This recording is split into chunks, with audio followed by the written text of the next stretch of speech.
기상캐스터 고 오요한나 씨가 지난해 9월 세상을 떠나기 전에 동료들에게 괴롭힘을 당했다는 의혹이 제기가 됐죠. 지금 경찰, 고용부, 그 회사 각각 조사를 하고 있으니까 그 결과는 좀 지켜보기로 하고요.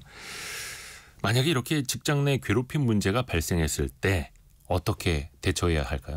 그게 내 일이 될 수도 있고요. 내 주변 일이 될 수도 있습니다. 슬기로운 법률 생활 시간에 한번 들어보시죠. 법무법인 길도 윤예린 변호사와 함께합니다. 안녕하세요. 안녕하세요. 윤예린 변호사입니다. 일단 직장 내 괴롭힘 방지법이 있잖아요. 네네. 이게 정규직, 계약직 관계없이 다 적용이 되는 겁니까? 일단? 그러니까 우선 법에서 직장 내 괴롭힘을 어떻게 규정하고 있는지 살펴보겠습니다. 네. 직장 내 괴롭힘 금지법이 따로 있는 것은 아니고 근로기준법에서 정하고 있습니다. 제76조의 이 내용을 살펴보면 사용자 또는 근로자는 직장 내에서 지위 또는 관계 등의 우위를 이용하여 네. 업무상 적정 범위를 넘어 다른 근로자의 신체적, 정신적 고통을 주거나 근무 환경을 악화시키는 행위를 하여서는 아니 된다라고 규정하고 네. 있습니다. 근데 다만 이 내용이 5인 이상 사업장에 근무하는 근로자에게 적용되는 법입니다. 더구나 용역, 하청, 특수고용, 프리랜서, 플랫폼 노동자에게는 적용되지 않습니다.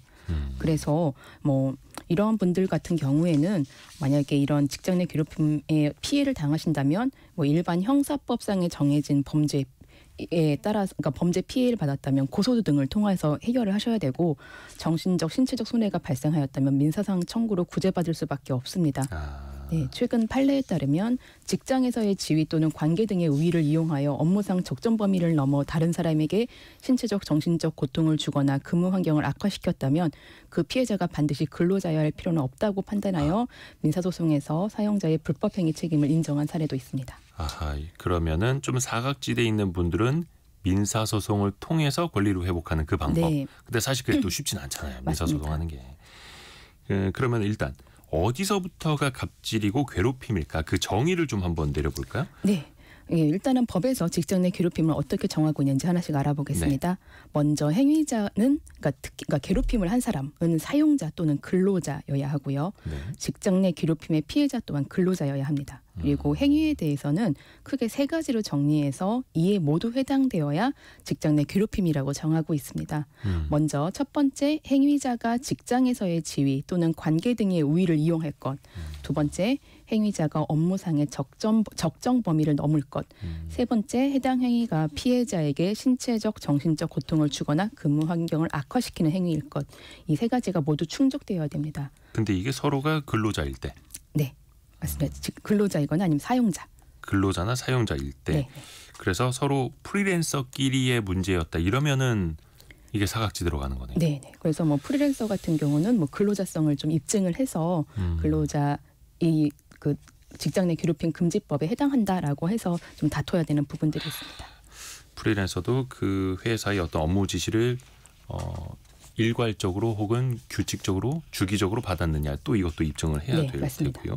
만약에 당사자만 빼고 몇몇이 이제 단체 톡방 같은 걸 만들어서 뒤에서 험담을 했다. 이것도 네네. 그럼 직장 내 괴롭힘이 될까요? 네. 일단 단톡방에서 특정 대상에 대해 욕설이나 모욕적인 발언이 이루어졌을 경우 사실 이는 직장 내 괴롭힘을 넘어서 처벌 대상이 됩니다. 형법상 명예훼손이나 정보통신법상의 명예훼손, 모욕죄에 해당하게 됩니다. 직장 내 괴롭힘뿐만 아니라. 네. 단톡방 내에서 직접적인 발언이 이루어지지 않아도 소외하는 분위기를 조성한다거나 업무를 배제한다거나 차별이 함께 이루어진다면 직장 내 괴롭힘 금지 조항에 따라 법적인 책임을 질 수도 있고요. 또 상사와 수직적인 관계뿐만 아니라 직원 간의 괴롭힘도 해당합니다. 같은 직원들끼리 집단적 의도적으로 따돌림을 했을 때도 노동청에서는 직장 내 괴롭힘으로 보고 있는데 다만 취미나 친한 동료들끼리 개인적으로 만든 사적인 톡방인 게 명확하다면 문제가 되지 않을 수도 있습니다. 그 안에서 그냥 톡방을 만들었다는 게 아니라 그 안에서 어떤 이야기를 했느냐가 중요하겠죠. 네. 근데 또 상사나 다른 동료나 선배 입장에서 보면 저 친구가 지각을 자주 한다거나 너무 실수가 잦아 아니면 일을 잘 못해. 그래서 막 지적해 주는 경우도 있지 않습니까? 네. 가르쳐 주려고. 네. 근데 이거를 또 듣는 사람 입장에서 보면 기분이 나쁘고 이거 괴롭힘으로 받아들일 수도 있거든요. 네. 이건 기준을 어떻게 따져봐야 됩니까? 네, 직장 생활을 하면서 직원이 실수나 근태를 안 지키는 일이 있을 수도 있고 그렇다면 상사로서 이를 지적해야 될 수도 있습니다. 그런데 어디까지가 적정한지에 대한 판례를 좀 살펴봐야 될 것 같아요. 업무상 적정 범위를 넘어서는 지적이나 질책에 대해서는 직장 내 괴롭힘이 될 수도 있습니다. 그래서 이런 판례가 기준을 정하고 있는 것은요. 해당 행위가 이례적인지 반복적인지 여부, 비난 또는 조롱이 의도가 있었는지 여부, 우발적이었는지 계획적이었는지 여부, 태도가 위협적이었는지 아닌지 여부 등으로 이제 정당한 업무상 지도인지 직장 내 괴롭힘인지를 판단하는 기준으로 활용하고 있습니다. 구체적인 사례를 하나 살펴보면 상사가 직원의 이제 보고 과정에 대해서 직원을 이제 질책하는 이제 상황에서 고성을 지르고 녹음을 지울 것을 요구하는 등 부적절한 언행이 있었던 사건이 있었는데 네네네. 법원은 언성을 높이거나 부적절한 언급이 있었던 것은 질책을 하는 과정에서 우발적으로 발생한 것이기 때문에 악의적 의도나 감정을 가지고 계획된 행위는 아니라고 봤습니다. 그러니까 이러한 행위가 당시에 이례적으로 발생한 것일 뿐 고성이나 폭언 등의 행위가 지속적이고 반복적이었던 것은 아니기 때문에 직장 내 괴롭힘이 아니라고 판단한 것입니다. 한두 번 회사 내에서 뭐 고성 오가고 싸웠다고 해서 그게 괴롭힘은 아니다. 네, 맞습니다. 반복적 혹은 의도, 네, 계획적, 위협적 요게 같이 좀 맞물려야 되는 거네요. 네네. 또 어떤 사람한테는 유독 일이 몰리기도 합니다. 네. 혹은 저 친구 좀 일도 잘 못하니까 빼버려. 우리끼리 네. 프로젝트 진행해. 이럴 수도 있잖아요. 네네. 그럴 때는 어떻게 됩니까? 고용노동부의 직장 내 괴롭힘 매뉴얼 같은 경우는 이런 행위를 직장 내 괴롭힘의 예시로 들고 있습니다. 업무를 주지 않는다든가 단순 업무만 부여한다든가 다른 동료에 대비해서 과도한 업무를 부여한다든가 중요 업무 정보를 알려주지 않거나 의사결정에서 제외하는 것들이 모두 다 직장 내 괴롭힘이 될 수 있다라고 하는 것입니다. 그러니까 과도한 업무 부여뿐만 아니라 업무를 부여하지 않는 것도 직장 내 괴롭힘이 될 수 있는 것입니다. 특정 팀원에게만 중요한 사항을 알려주지 않아서 네. 업무를 배제하는 경우도 당연히 직장 내 괴롭힘이 될 수 있습니다.